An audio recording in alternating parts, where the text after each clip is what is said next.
Yeah. Do you know what I believe right now? I believe that we live in an era where the truth is being people are trying to like the private entities are trying to like monopolize the truth.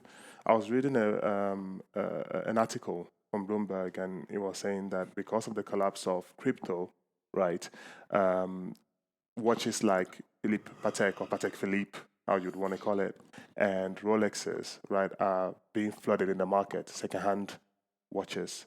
And I was trying to find out, okay, this is very interesting. I'm trying to find out the source to see whether, I can validate the truth about it. And I couldn't find the source because they didn't mention the name of the company. They said from a company. I'm like, What's okay, a company? what's a company? Who said it? We want to know who said it so that we can go there and try and verify why they said what they said. Because to the best of my understanding, we need to find a correlation between, luxury watches and the crypto. Mm. What I would think is what I would think would happen probably is either there are two ways, right? Either someone lost all his portfolio and Mm. is like, okay, you know what? I don't have any more money yet, so what I'm gonna do is I'm gonna sell my watch, right? Which is a possibility. Or someone is like, whoa, okay, yes, the crypto is down. Maybe I'm down on my portfolio. I know it's gonna rise up, But I believe but I so need to, much so on in crypto, in crypto that I'm I gonna have to sell sell. my watches and buy more. Exactly, because what I watch is compared to what you can have. I mean, Patek Philippe, these are assets. They Mm. are asset watches. I Uh, call them Perspectively looked upon as assets assets. because, funny enough, when I was checking, they said some of these watches that cost like Patek Philippe. One of the watches were $35,000, and it was being sold on the market as a second hand for $190,000. Because of higher So demand. yeah, so it's but what actually gets me is the fact that right now it feels like we live in a society where people are trying to like limit the information that that we're privy to. Do you Mm. know what I mean? Or kind of like manipulate, or give us like the narrative that they want us to see, and then it's like we can't do anything about it. We just have to accept the information that's available to us and then make do with it. Yeah, I think I agree with you. And I Totally agree think with you. that's another form of control. That's a form of control. I totally agree with you. What I don't know is it like where is the problem emanating from? Is it emanating from the kind of journalists that they are appointing now? Because we also live in a society where there is when there's a generalized narrative, people tend to actually like accept that generality, and they don't want to they look down on anybody that gives out or comes in with an alternative form of information. Mm, So if you have a bunch of journalists that they believe in something already for whatever reasons, then they will be expounding those beliefs in their articles, fair, and trying to propagate which is those beliefs in the article. That's one. fair. The second one is, okay, are they being state sponsored? Are we living in an era where we have the government controlling the media in a way that, okay, you can say some stuff, but then if those stuff doesn't favor the government, you are in trouble. Yes. We need to feed you what you tell the people because you've got so much power. Yeah.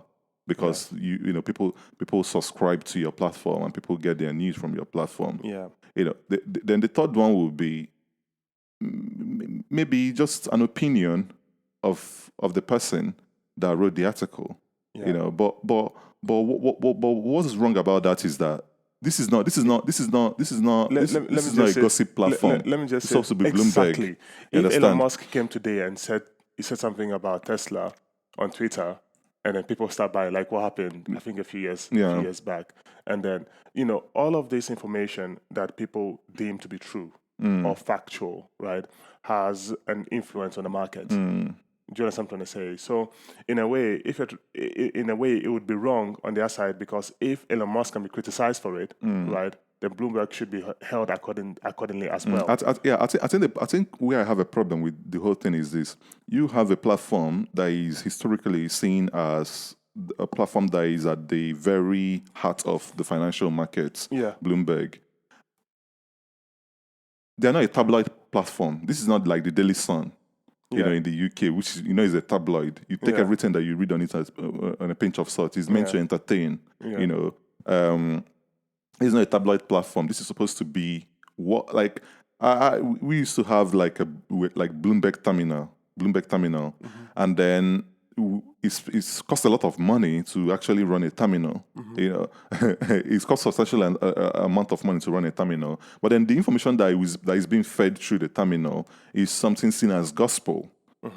Obviously, you have to have some sort of objectivity to look at most of that information. But at the same time, you are okay. This is confirmed. This is confirmed. Yeah. Like if someone says, "Oh, for example, they released something that I told you that I've got angst for, or rather against, with them." They released an article last week where they said that the naira, has fallen so much against the dollar because of crypto, and I'm like, are they blind, or are they being paid?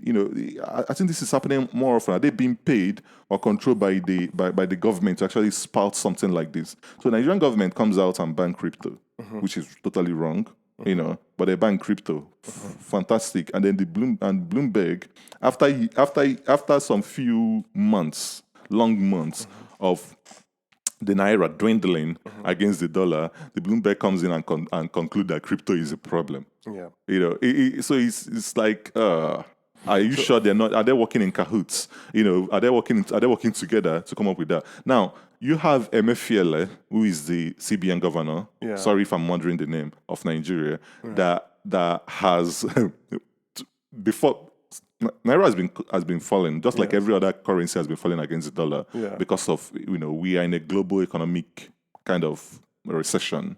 Even though we are going to maybe talk about how the White House is trying to redefine recession, we are in that. So dollar has been going up because it's being seen as safe haven more than, and also they've been raising interest rates too. So every other currency has been falling against it, but Naira has literally collapsed against the dollar because not too long ago the CBN governor came out and said it is illegal to buy dollar using naira in Nigeria. Yeah. What So the heck practically is banned dollar. Yes. What the hell is wrong with you? Like you can always say you can say that in the UK. In fact, the UK can say that, but it would be understandable to say that in the UK. You can say that in Russia. In Saudi Arabia, where things actually work, where they refine their petroleum, where they don't have to. What's going on in Nigeria? We we get it from the ground, sell it, and then buy it back. At finished product. At finished product at higher price. At higher price, And what do you think we pay for? What do you think we use in paying for that? US dollars. Exactly. And that's why you always have fuel scarcity in a country like Nigeria, which is mind blowing. Where you produce oil, which we actually have that in abundance. And it should be as cheap as anything. It should be the cheapest thing. It's something that we now be selling to other people. To be generating income for the country.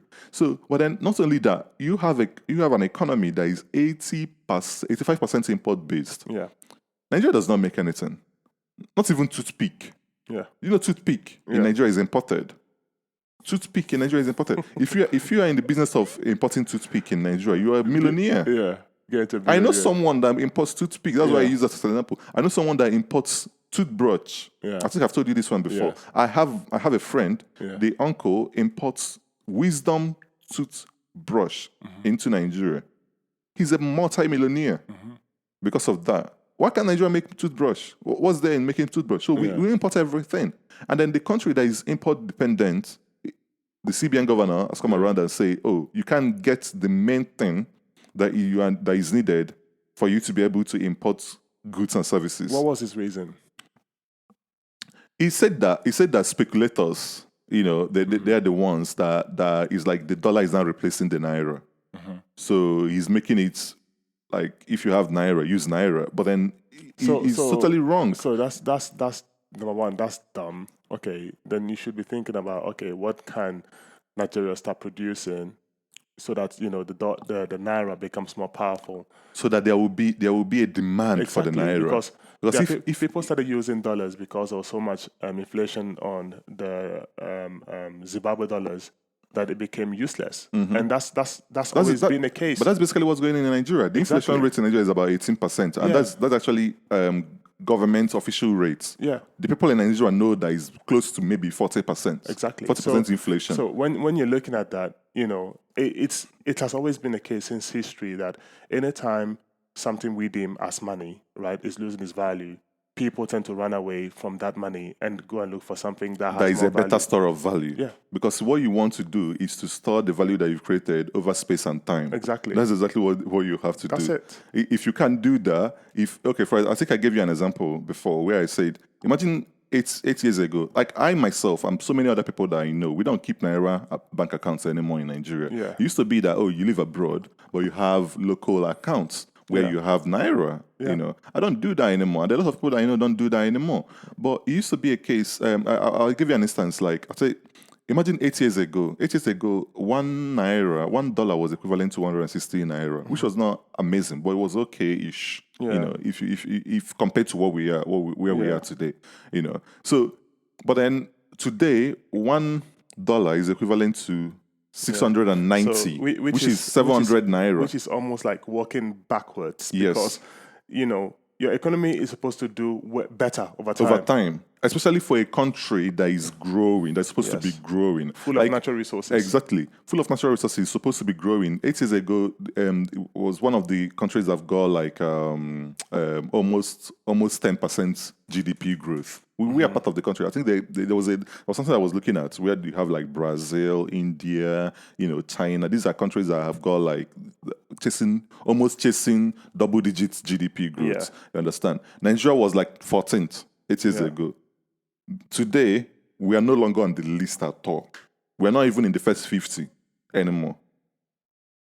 We are no longer on the list at all, not even in the first 50. So,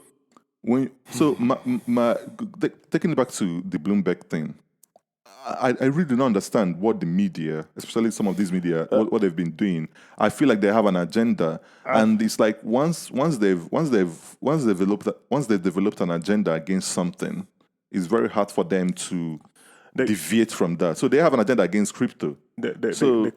All of their news is going to be all about the ills of crypto I think how to blame crypto. There are two ways that I say this. Yeah, one way is I feel like the masses have become so well conditioned mentally that it's almost like we have no strength to fight back. And it's like when you have someone that you feel tells you the truth all the time, right?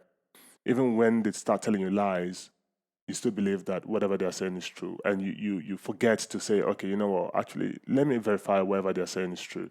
And so it's like they mix up, they cook up some things, they feed it to you, and then you take it as gospel.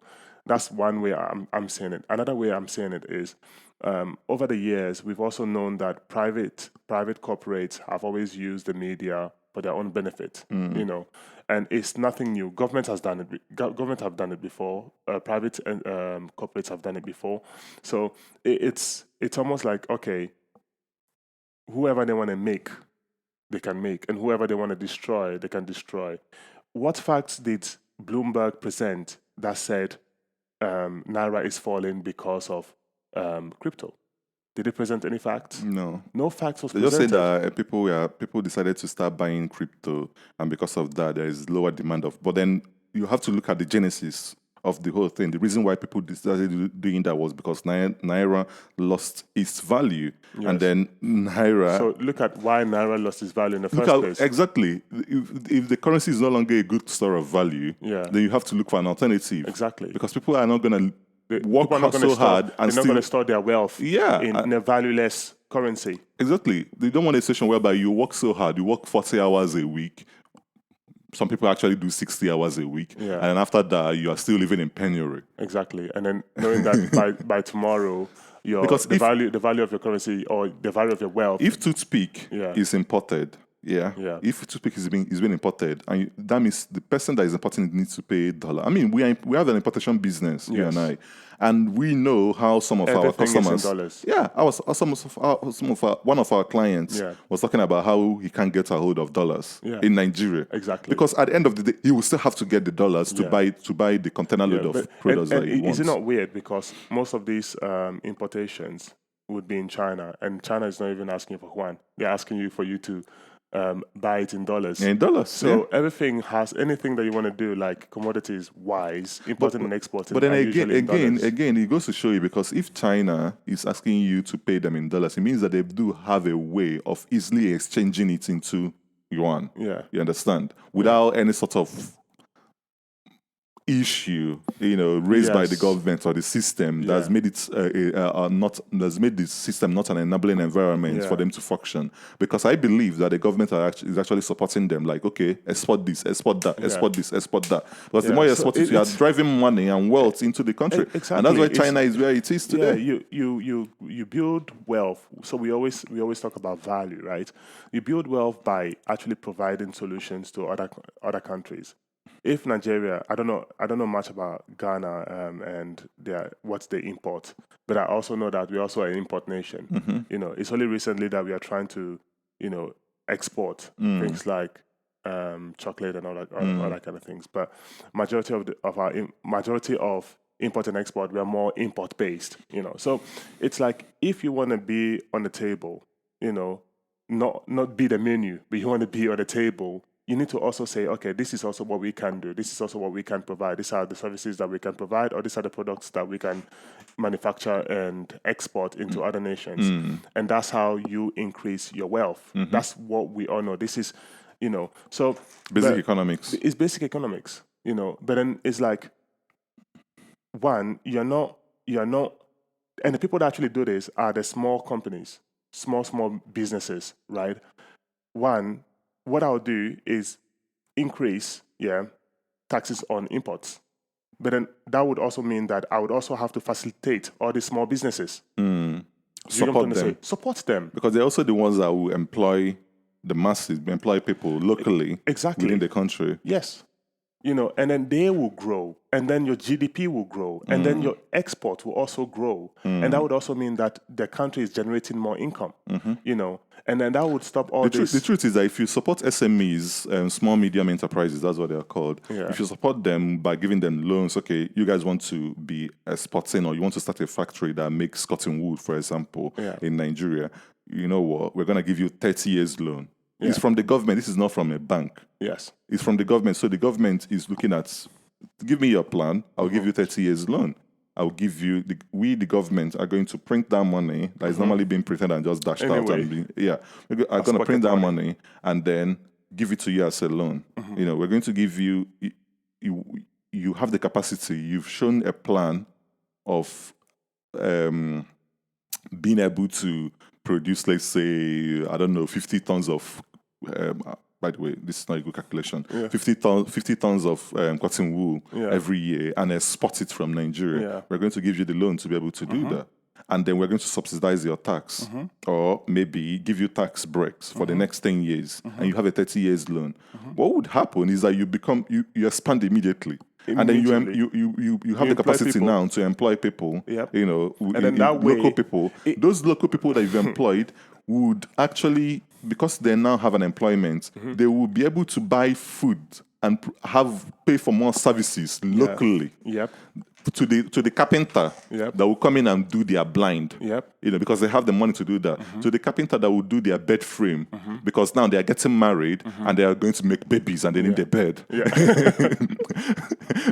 To the carpenter that will, like, it's a no-brainer. But also, the most important thing is, when people are employed, they also pay taxes. So the fact that you are not maybe receiving the taxes, because obviously you've given a tax break. You give a tax break, you get it back from the normal individual that's been employed. Do you know what I mean? So but this is what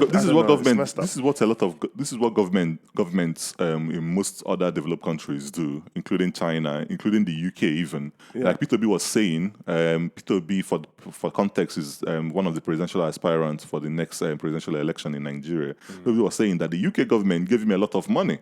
That's why he became a billionaire. That's why he was able to do his business. But then if you go to Nigeria, for government to do something like this, they will be doing it based on who knows who, corruption, or like it's a very, very, very corrupt. And then they want to be part of the company. They want to be part of the company, and some of this is like the right thing to do is find an entrepreneur, give the dog a bone, and then leave it alone, and watch him grow. So I really didn't understand. So for Bloomberg to come out with that headline, it's nonsensical. It's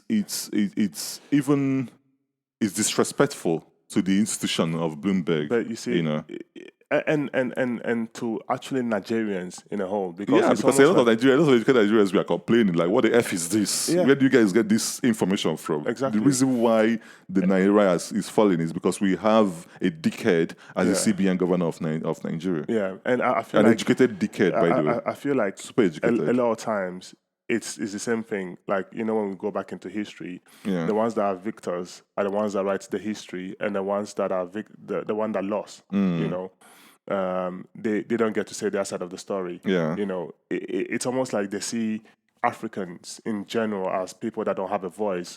So we can actually paint them whatever color and shade we find. We can just sit down in our cubicle in New York and then and write any story. You're not I even mean, in the to be fair though, I didn't check the correct, like, who wrote the story, who wrote the article, because it could be a Nigerian Bloomberg correspondent that wrote that.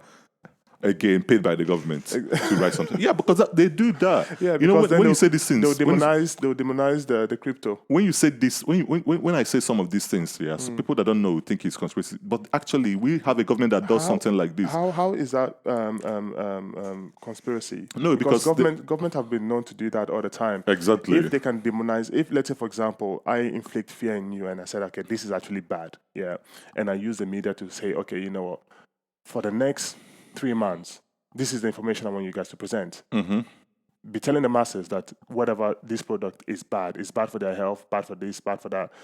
Before you know it, a whole bunch of people will actually dissipate that sort of information. That's not just that. That gives me the government to come back and say, you know what, I've discovered that this product is bad for my people. I'm going to ban it. And nobody's going to question it because according to the media, it's already bad.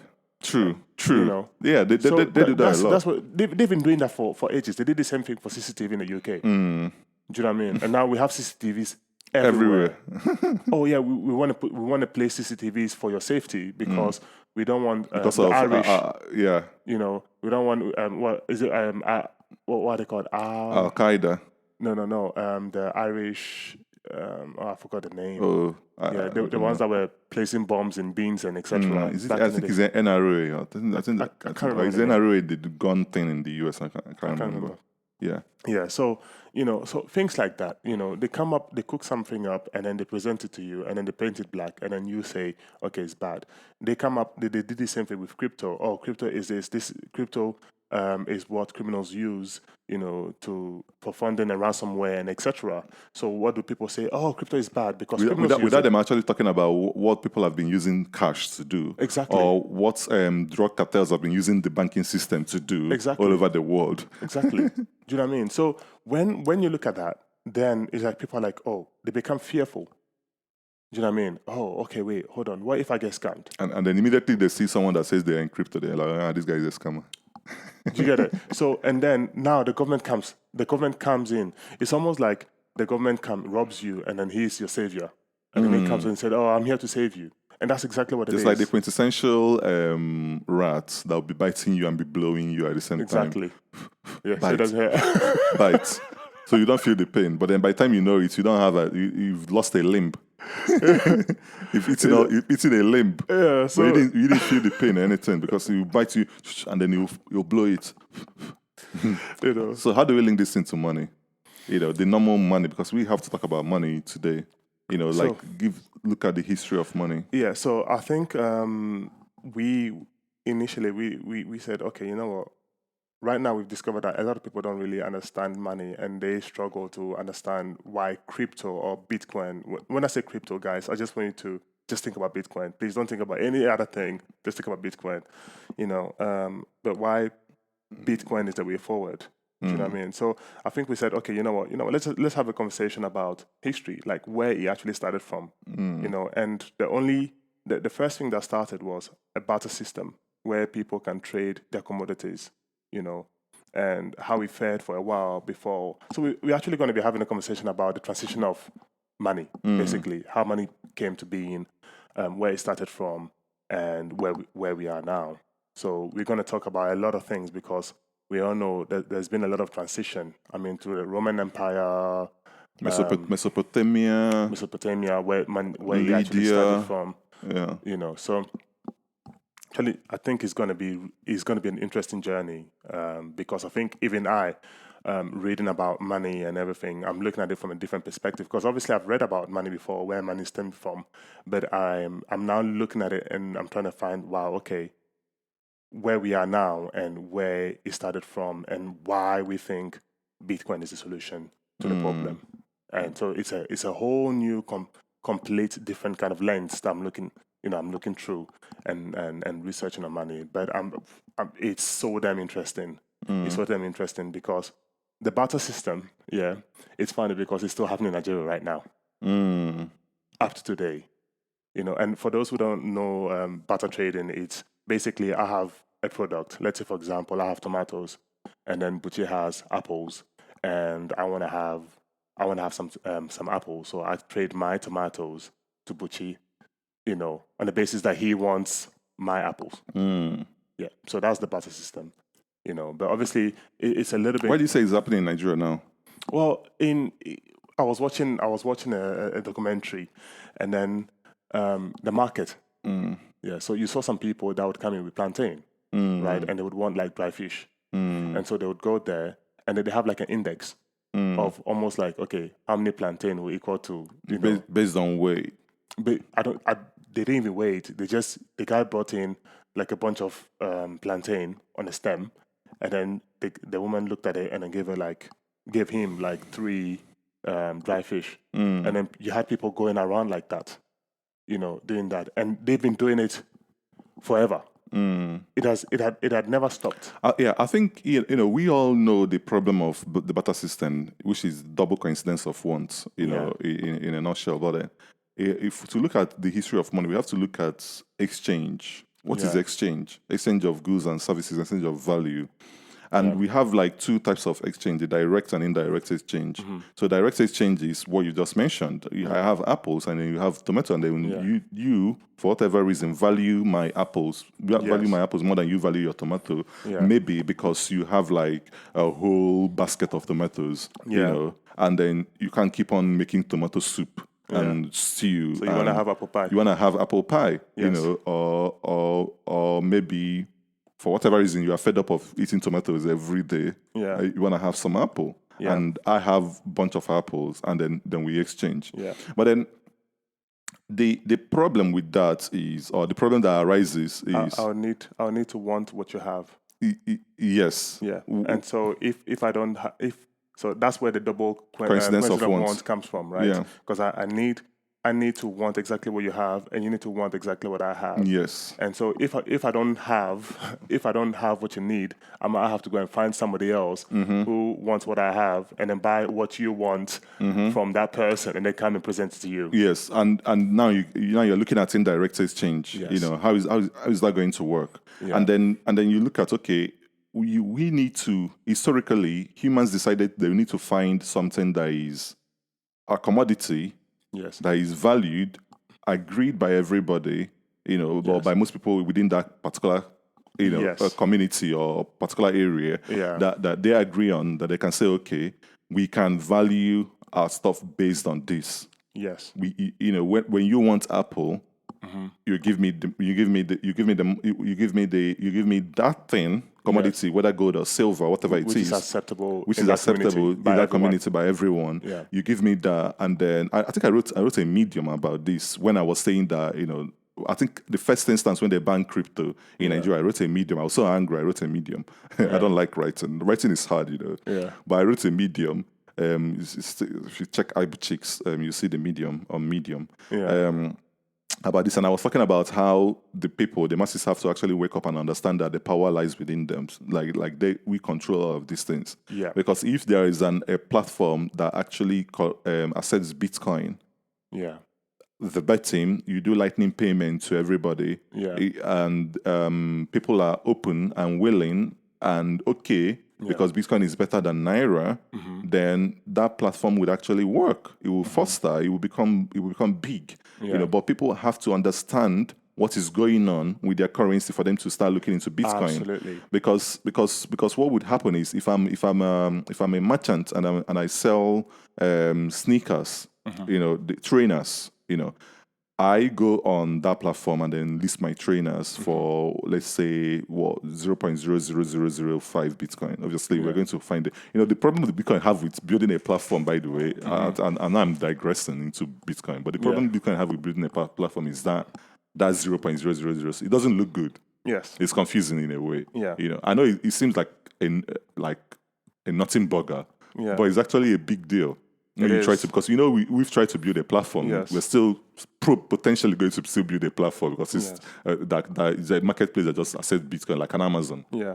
So, but then going back to what I was saying, you come there, you list it for 0.0002 Bitcoin. Yeah. Yeah. Someone needs to be able to and okay with just buying it for that Bitcoin. Yeah. And then you sending it to them, and then they being able to say, okay, I bought a pair of sneakers or trainers from whatever we decide to call it platform. Yeah. But on that same platform, I want to buy Gary because I need to eat. I need to buy one bag of Gary for my family. The platform needs to work too.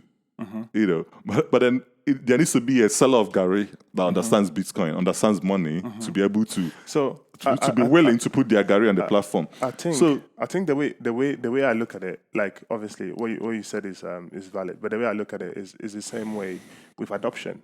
Any new currency, right, that comes, you first need to understand the currency. It takes time. All of those adoption takes time. Do you know what I mean? For people to actually understand. I agree. How the value system works. Bitcoin is not just a teenager. Yeah, it's just a teenager. It's a teenager. It's in compared its to infancy. every other thing that we have. How long has dollar been there? Dollar's been there for a very, very long time. Hundreds of years. So compared to that, Bitcoin is in its infancy. In terms of adoption. So it's just like when we look at transitioning from. We're looking at the barter system right now. Why did people transition from the barter system into trying to find single medium of exchange? Why did they do that? They did that because it became more difficult as become cumbersome. It becomes cumbersome as your society grows, and your economy grows. So right now it's like, okay, if I want to buy a house. By the way, there were so many other things that were wrong with the barter systems. It worked really. It worked really, really well in small groups, but you also had the coincidence of location, coincidence of time. So all of those minor things, for example, and coincidence of scale, for example, was one thing. Let's say, for example, you want to buy a car. I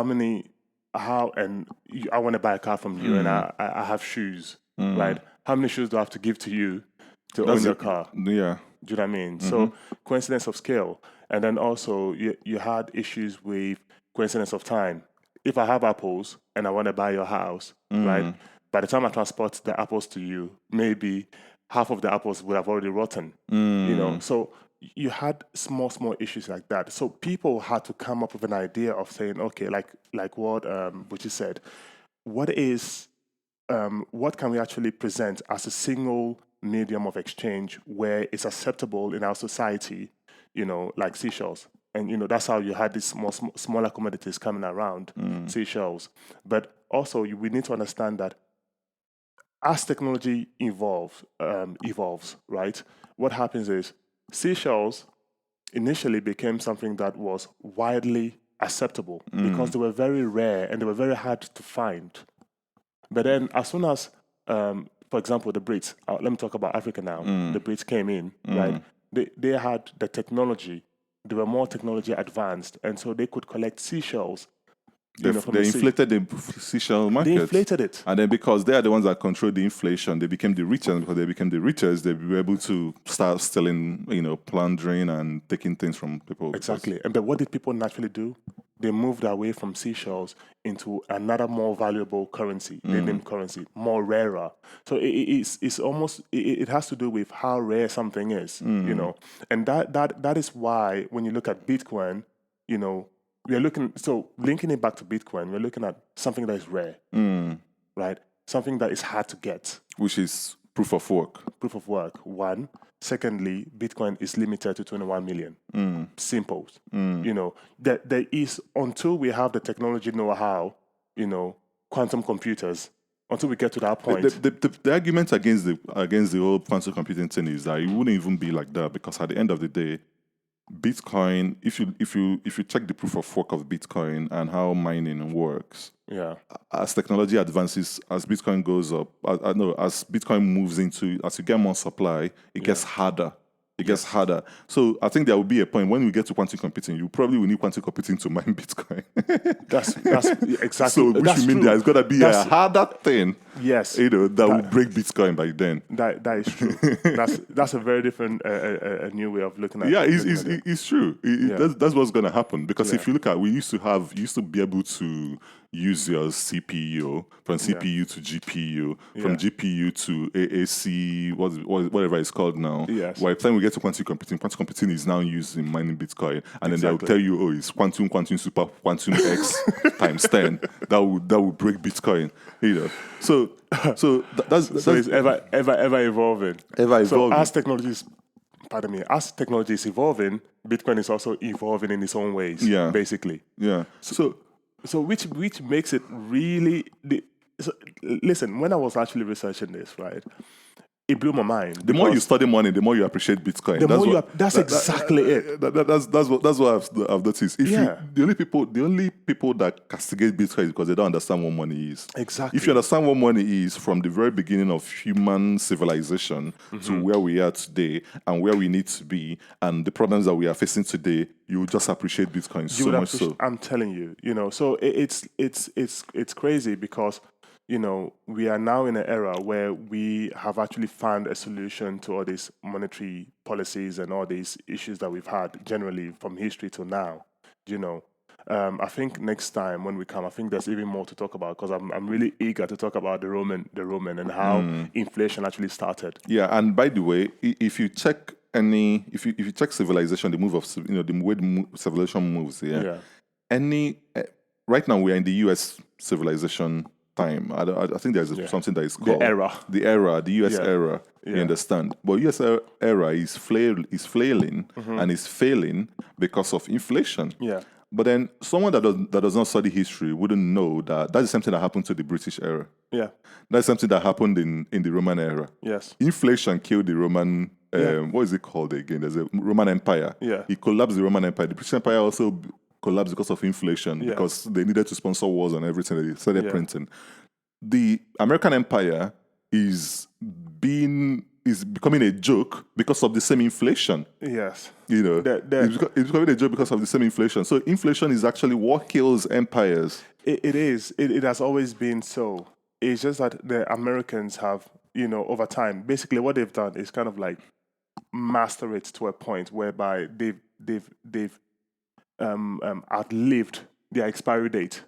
I don't think so. I don't think so, because you can't. Okay. Let me explain why. Okay. Yeah. So let's say, for example, when we look at the Roman Empire, right? I looked at the Roman Empire, and that's when they started devaluing their coin, their golden coin, because they started going to wars and they couldn't afford the wars. So they devalued the coin. They started reducing the gold in the coin so that they'll be able to, create more and then obviously flood the system more. That was the beginning of inflation with the Roman empires. So what happened? The more power we would say, okay, where most of the countries in the world are using dollars. The Roman Empire never got to the point whereby their denarii were being used across the world, everywhere. Do you understand what I'm trying to say? So it's like America has been able, for some strange reason, to do something that the Roman empires have not been able to do. So I'm not saying that they will not collapse. I'm just saying that I feel like they should have collapsed a long time ago. No. I think they will. They are moving towards there. Yeah. I don't think they've overstayed their collapse, whatever time frame or whatever it is. And the reason why I'm also saying that is because of what China has been trying to do, what Russia has been trying to do, which is move away from the dollars. Yeah. So they are going to do it. Yeah. They are going to do it. I think I read something last week. I think it's Iran and Russia striking a deal to, petroleum deal or whatever. I mean, is it Iran and China? I don't know. One of those countries that are un-American. Communist countries. Yeah. communist inputs, communist countries. Iraq is not even. I don't even think Iran is a communist country. It's another thing altogether. Yeah.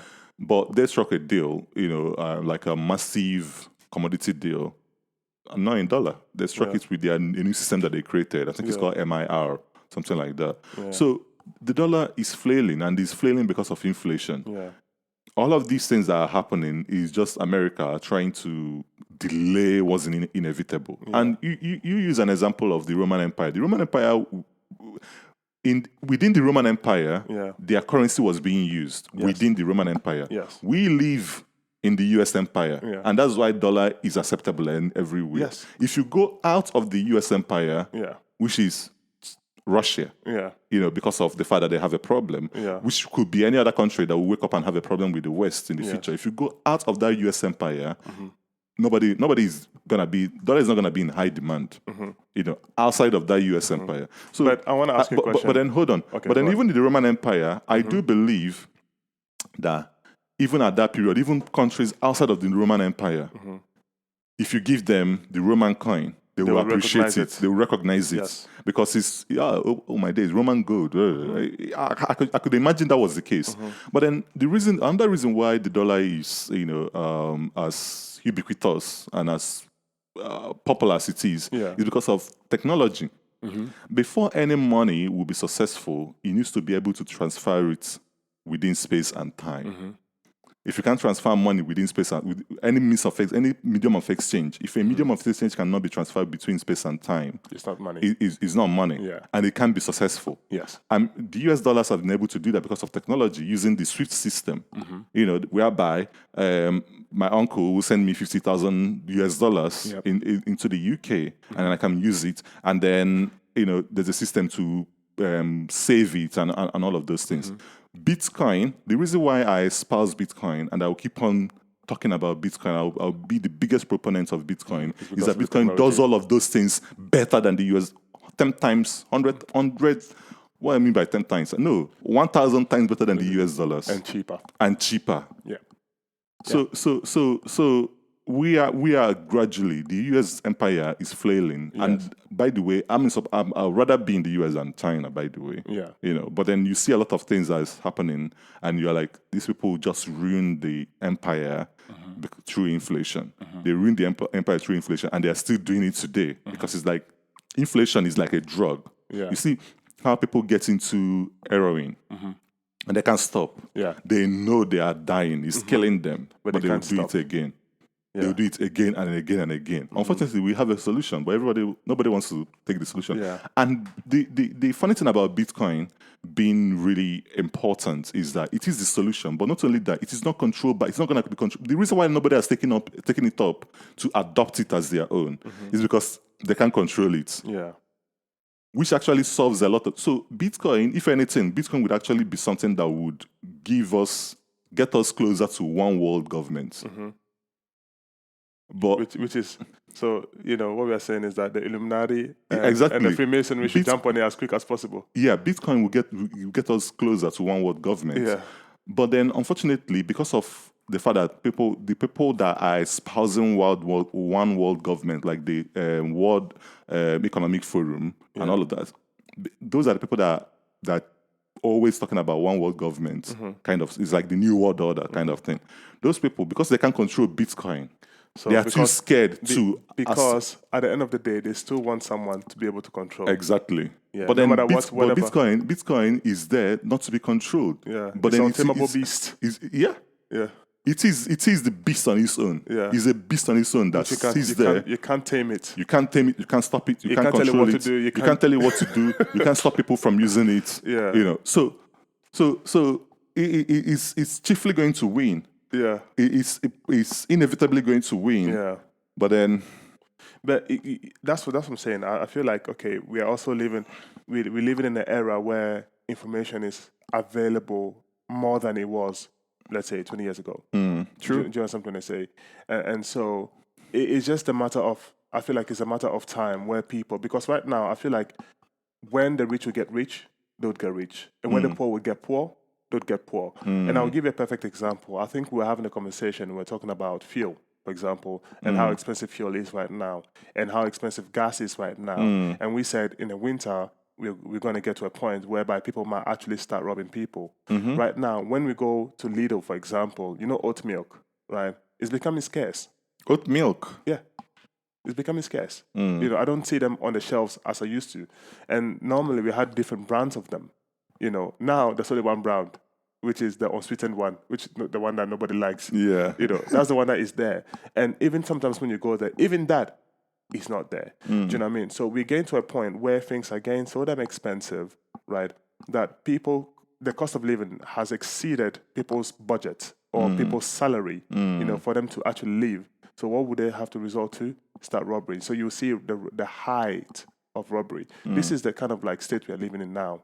Do you know what I mean? So people need to wake up and understand that, okay, when things like this happen, right, this is when you gradually have to start transitioning. What are the ultimatum? Because that's what has always been. That's what I'm saying, that when we look back into history, we've seen a relation between people and money, or people with what they deemed store of value, what they think it's how to store their wealth, the best way to store their wealth. When seashells, when the British came in and then brought in their own seashells that they could obviously pick up from the sea, right? It kind of destroyed the society immediately. So that impoverished people. Caused mayhem. Yeah, it impoverished people overnight. Do you know what I mean? Because your seashells that you had were no longer valuable as they were before. If it was salt was no longer valuable as it was before, because they had salt Or available, glass or anything like that. So it's like they overly supplied. They inflated the market. Basically, what they are doing now with US dollars. Exactly. So what do you think would happen to a society that has, like, the currency has collapsed completely? You would resort to things like robbery, because now all of a sudden you can't afford whatever you need to afford. If you want to buy bread, if you want to buy any goods, you will not be able to afford it. So you have to now resort to robbery and etc. So, and that's what's happening right now. Winter time, I have to like buy extra locks to lock my doors to keep my family safe. Buy a shotgun and hold it and make sure nobody breaks in. In the UK, they will arrest you. Yeah, but that's where we are going into. And so naturally, it would be natural for me to say, okay, if my currency is being inflated, right, is it wise then for me to say I'm going to keep my hard-earned money in pounds or in dollars or in other currency? Or should I say, okay, let me look into a currency that in the next 5-10 years would actually yield? Because we all know that Bitcoin is, in terms of interest over years, is over 1,000%.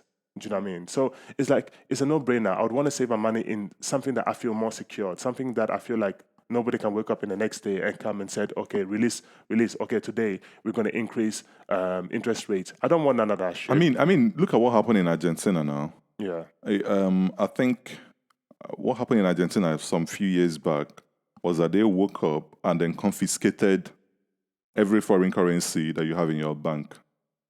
Imagine I have a pounds account in Nigeria and a domiciliary account. This is what we call it, dollar accounts. That's what we call domiciliary accounts in Nigeria. So I have the domiciliary account, and then the CBN governor wakes up tomorrow and say that anybody that have got domiciliary accounts, all of the money that I've got in dollars, and by the way, I think they are going to do it, will be not confiscated, will be changed into naira.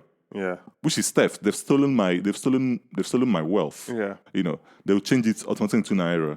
Yeah, and that's it. It's gonna be naira, and the same naira plunges. So automatically, you've lost 30% of your naira. Of my exactly. Yeah. I've lost my purchasing ability just because of that. So I think that's something that potentially could happen in a place like Nigeria. Yeah, very soon. The way they are going, I think they will stop people from having domiciliary bank accounts. It's to me, anytime I hear the story of unless if we change, if we have a leadership change, which is what I'm really praying and hoping because that happens. Anytime I hear things like this, it just annoys me because I feel like they're looking at the wrong thing. They're focusing on the wrong thing. Do you know what I mean? you're not asking yourself why are people not using the naira? That's the problem. You're forcing people to use a currency, and the more you force people, the more they're going to rebel because we're going to find other ways. We'll always find other ways. Better ways to actually store value. Yeah, we'll always. It's in our human nature. Nobody's a fool. Do you know what I mean? If you want me to use your currency, get your shit together. Make it attractive. Exactly. Make it attractive for people. The dollar is very attractive, even though it's inflated, but it's still very attractive to a lot of people. But then, once you are living in the US, you understand that the dollar is not really attractive because it's EFT. Yeah. And then you start looking into Bitcoin. But then what's happening is you get Nigerians. That's when Bitcoin, I think Nigeria is the fourth Bitcoin users or something like that in the world, or the third or something.